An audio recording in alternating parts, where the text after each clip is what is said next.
అందరికీ happy day అండి. ఏంటి వినటానికి వింతగా ఉందా? నిన్న ఇంటర్నేషనల్ హ్యాపీనెస్ డే అని పేపర్లలో చదివాను. ఇది ఎంత ఐరనీనో చూడండి. ఆనందంగా ఉండటానికి కూడా మనం ఒక రోజును ఎంచుకుంటున్నాం. నిజానికి ఆనందంగా ఉండడం అనేది ఒక కళ. దాన్ని ఎవరికి వారు ఆస్వాదించాలి. అంతేకాని కొనుక్కునే వస్తువుగాను, లేక ఫలానా సందర్భంలోనే ఆనందంగా ఉండగలను అనో, లేక ఫలానా వ్యక్తుల సమక్షంలోనే ఆనందం దొరుకుతుంది అనో మనల్ని మనం ట్యూన్ చేసుకోవటం మానేయాలి. ఆనందాన్ని ఎలా అనుభూతించాలో అనే విషయంలో నా వ్యక్తిగత అభిప్రాయాలను మీతో పంచుకుంటున్నాను.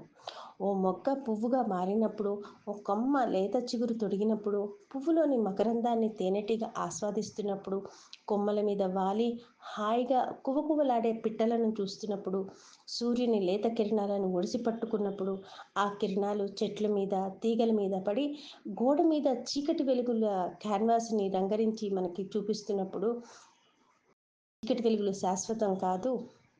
చీకటి వెనుక వెలుతురు, వెలుతురు వెనుక చీకటి వస్తుంది అనే జీవిత సత్యం మనకి బోధపడినప్పుడు, నీలి ఆకాశంలో తేలే మబ్బు తునకలను చూసినప్పుడు, వినీల ఆకాశంలో స్వేచ్ఛగా ఎగిరే గువ్వలను చూస్తున్నప్పుడు మనసంతా ఆనందమే.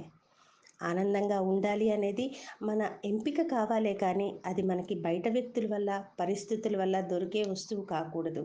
ఓ పాట, ఓ సాహిత్యం, గొప్ప అర్థవంతమైన రచనలు చదవటం, మనసులో మెదిలే ఆలోచనలకు అక్షర రూపం ఇవ్వడం, ఇవన్నీ కూడా ఆనందాన్ని ఇచ్చే చర్యలే.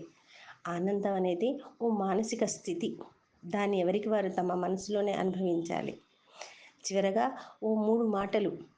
మొట్టమొదటిగా మనం జీవితాన్ని ఓ పరుగు పందెంగా చూడటం మానేయాలి.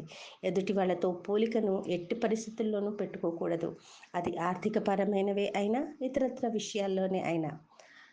రెండోది, ఎవరి కాలమాన పరిస్థితులు వారివి, ఎవరి బ్రతుకులు వారివి.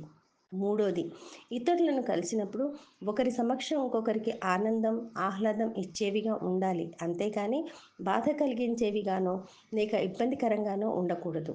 అప్పుడు ఆనందో బ్రహ్మ అని, ఆనందమే జీవిత మకరందం అని అందరం పాడుకోవచ్చు, అనుకోవచ్చు. మరి మీరేమంటారు? మీ ఎద్దరిపూడి ఉషారాణి.